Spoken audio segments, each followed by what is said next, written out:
Aku berlima beserta kawan-kawanku persiapan untuk berkemah ketika liburan sekolah.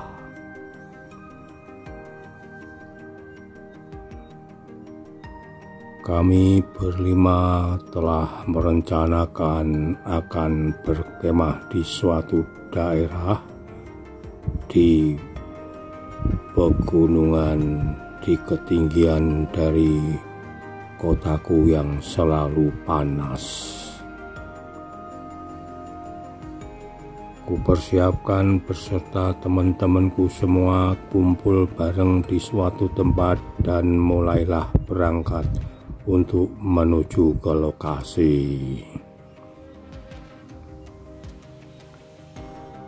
Dengan rasa gembira dan senang karena akan bersama-sama tentunya berlima bisa guyonan bareng candaria untuk berkemah bareng, tidur bareng berlima, dan juga tentunya akan bertemu juga dengan teman-teman lain sekolahan di tempat itu.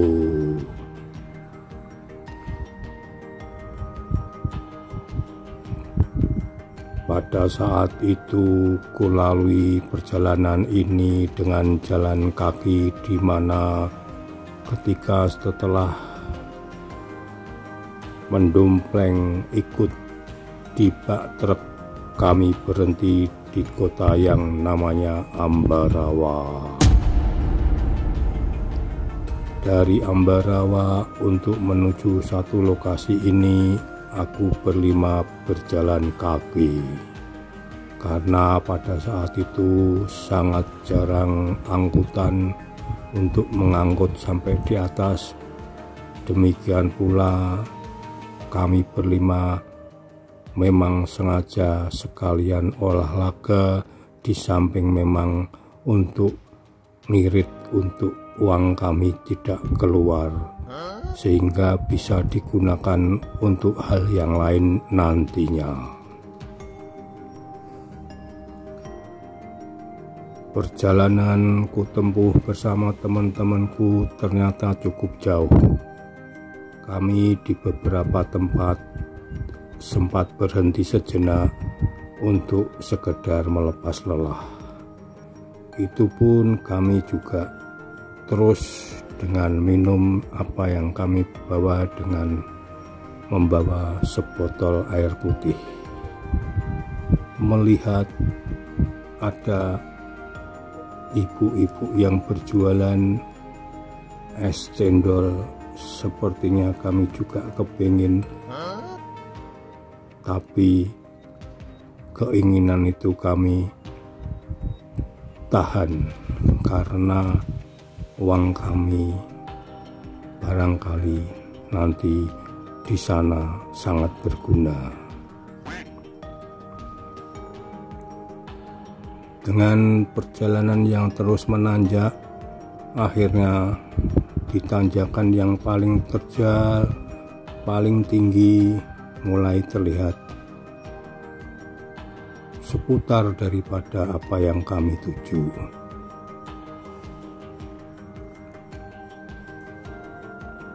Yang kami tuju ini orang biasa menamainya dengan Gedong Songo. Ya, Gedong Songo. Gedong Songo pada saat itu tidak seperti sekarang yang sudah dibangun dengan indah, dengan jalan-jalan yang sudah dibangun memakai paving sehingga perjalanan sampai ke atas pastinya lebih nyaman. Ketika saat itu jalan ini masih terjal, seperti ada yang batu-batu ditata ataupun ada juga yang masih dalam bentuk tanah. Namun kami berlima tentunya senang dengan kondisi ini. Untuk itu kami terus berjalan hingga sampai menuju ke beberapa tempat di atas, di mana tempat itu memang digunakan untuk anak-anak sekolah SMA untuk camping, untuk berkemah di masa-masa liburan, di mana harus merefreshing badan kita dari pelajaran-pelajaran yang kita dapatkan sehari-hari. Maka setelah sampai di suatu lokasi, di mana lokasi itu pun beberapa tempat sudah ada yang menggunakan, kami pasang tenda di tempat yang kosong.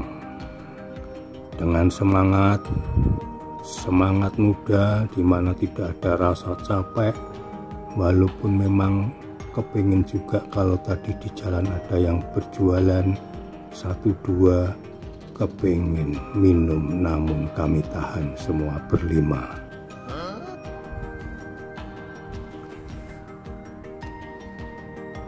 Selesai mendirikan tenda, kita bercandaria melihat sekeliling keindahan daripada alam Gedong Songo ini, di mana banyak pohon-pohon rindang, dan di samping itu juga di seputarnya terdapat kebun-kebun mungkin milik warga, di mana ada kebun jagung dan pohon-pohon pinus yang menjulang ke atas hingga sampai pegunungan yang tinggi, yang ini pun sepertinya adalah lereng Gunung Ungaran.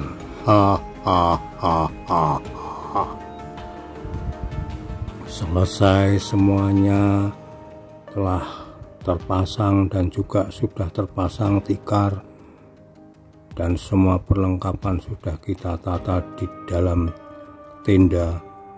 Tibalah saatnya kita untuk merebus mie instan yang kita bawa. Kita rebus untuk mengisi perut yang kosong dan juga mulut yang haus, karena kita memang perjalanan dari Ambarawa di kota bawah sampai di Gedong Songo ini benar-benar melelahkan. Kami tiba di atas karena begitu semangatnya kita saat itu, karena memang inilah satu hiburan kita. Walaupun capek, namun kita semua gembira, tertawa, dan terbahak-bahak.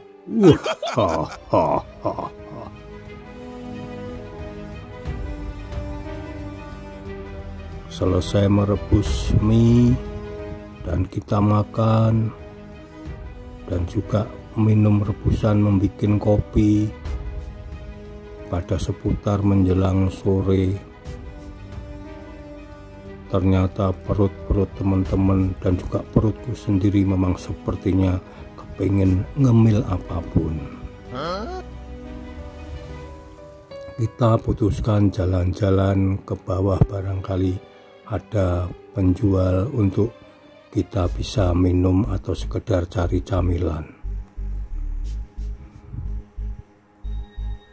Dan dalam perjalanan itu di sebelah kiri kanan ada kebun-kebun dari mungkin warga, di mana kebanyakan adalah kebun jagung. Dan ketika itu Budi, nama temanku, akhirnya mengambil jagung itu. Dia masuk ke kebun dan mengambil jagung itu. Aku katakan, jangan diambil. Katanya yang pernah ngalami, kalau ngambil jagung di sini, kamu nantinya akan malamnya tidurnya akan ditakut-takuti. Si Budi menjawab, nonsen, tidak ada. Masak jagung bisa menakut-nakuti. Dia tetap nekat, akhirnya ngambil beberapa jagung, dipatahkan dan dibawa. Kami pun akhirnya tidak jadi untuk beli minuman atau mencari minuman ke bawah, dan sekedar ada camilan kami kembali ke atas. Teman-temanku yang lain juga sama, tidak apa-apa. Namun aku tetap mengatakan bahwa ini cerita-cerita dari teman-teman lain yang pernah di sini. Ya memang benar atau tidak, yang jelas kalau mengambil barang orang lain itu tidak bagus. Demikian aku katakan.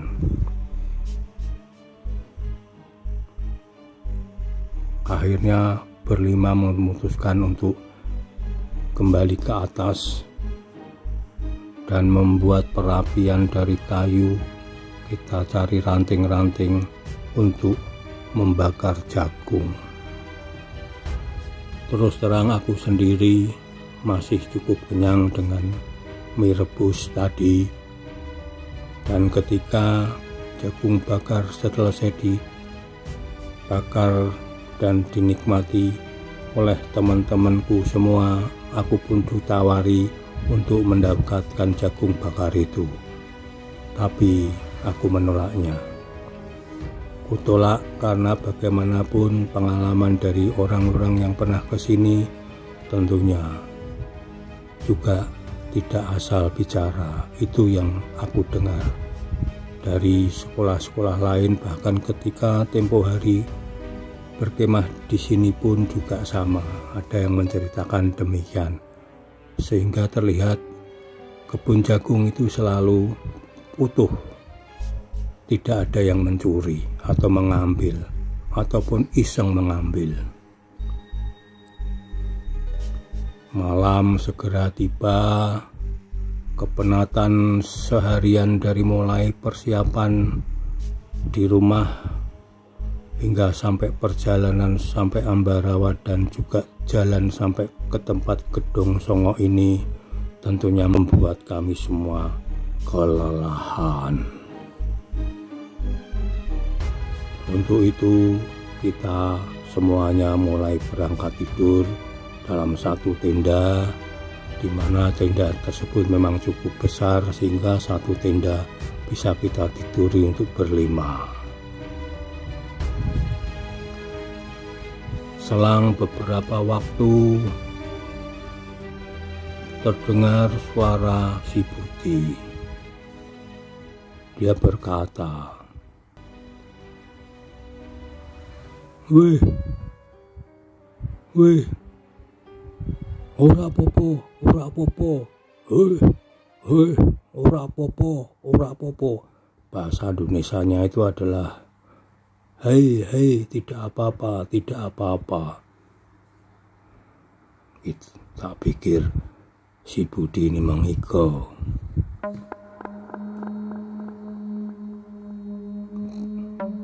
Baiklah, kita semua tidur lagi. Si Budi pun juga terlihat tidur lagi. Tak berselang lama lagi, Budi duduk dengan mata melotot. Dia seperti melihat sesuatu di depannya dan dia ketakutan. Ojo mas, ora. Jangan mas. Jangan mas. Itu kata si Budi. Waduh, ini berarti si Budi ini kesurupan ini. Maka ketika aku dekati dengan teman-temanku, semakin meronta. Sekarang malah berdiri. Mukanya sudah kelihatan seperti bukan wajah si Budi yang biasanya penuh canda. Melotot dan ketakutan melihat ke arah satu tempat. Akhirnya aku coba untuk menenangkannya. Wajah duduk, tarik duduk, tetap meronta. Pegangi sama teman-teman, tetap meronta. Lepas, seperti ada kekuatan tenaga yang luar biasa. Untuk itu, waduh, susah ini.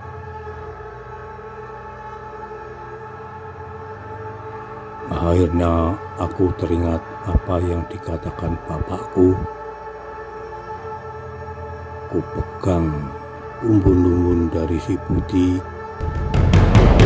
pegang rambutnya seperti ku jambak, dan ku tarik napasku panjang-panjang, dalam-dalam. Ku tarik napasku, ku tahan, ku berdoa sebisaku apa yang telah diberikan oleh bapakku, dan bismillah, ku lepas.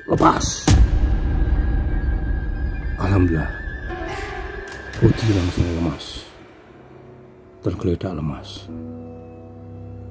Dan setelah itu, ketika ku tanya, aku sopo? Dia jawab, menyebut namaku. Berarti dia udah sadar. Ketika ku sebutkan nama itu siapa, dia jawab si Wewek. Wah, berarti sudah sadar. Oke lah, ambil air minum, air putih, Wek, kasih dia minum. Alhamdulillah. Namun ternyata Budi kembali menunjuk-nunjuk ke arah satu tempat. Saya memberi ketakutan. Wah, ternyata terlihat di depan makhluk hitam pekat.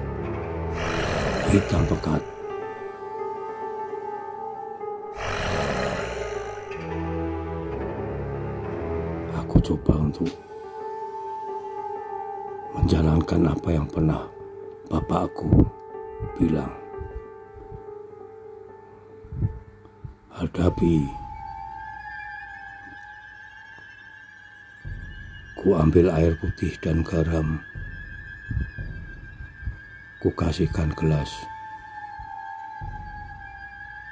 Ku coba untuk mengusir makhluk ini.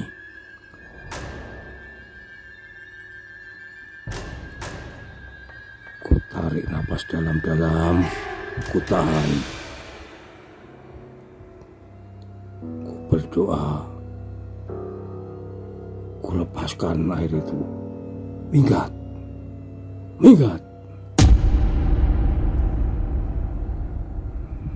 Ternyata makhluk ini tidak bergeming sama sekali.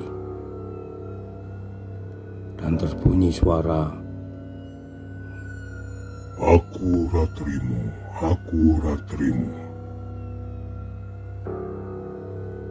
Barangku dicipu. Teringat aku, tadi sore si Budi ngambil jagung. 5 biji jagung. Wah, ini tentunya sebabnya. Akhirnya aku katakan,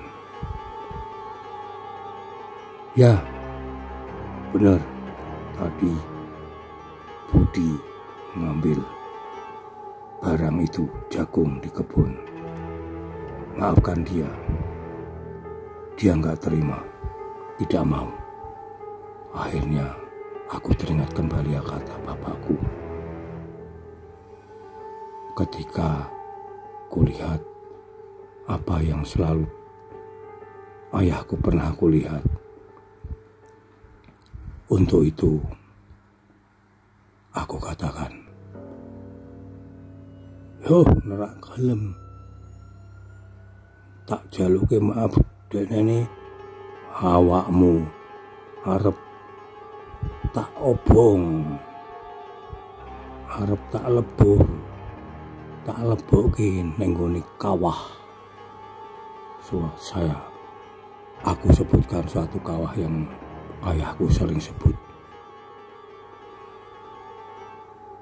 Akhirnya mendengar kata-kata yang aku sebutkan tadi dengan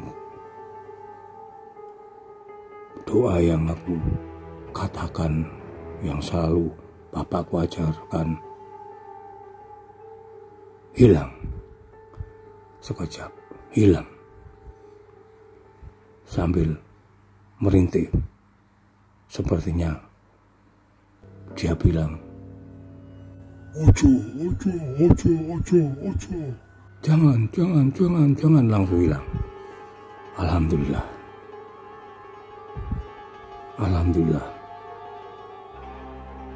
Sejak saat itu, teman-temanku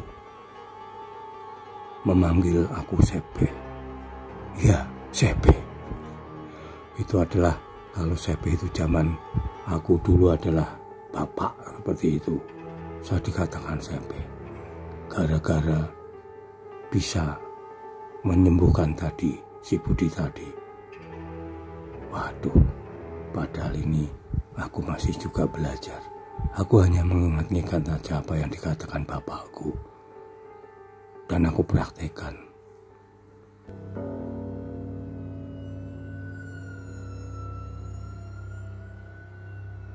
Sejenak aku pegang si Budi, suhunya normal, badannya normal, ditanya juga normal. Akhirnya aku katakan, Budi, aku tadi sudah bilang, jangan ambil jagung kebunnya orang. Akhirnya dia tersadar, dan juga teman-temanku juga percaya apa yang aku katakan, bahwa memang mengambil haknya orang lain itu adalah tidak bagus.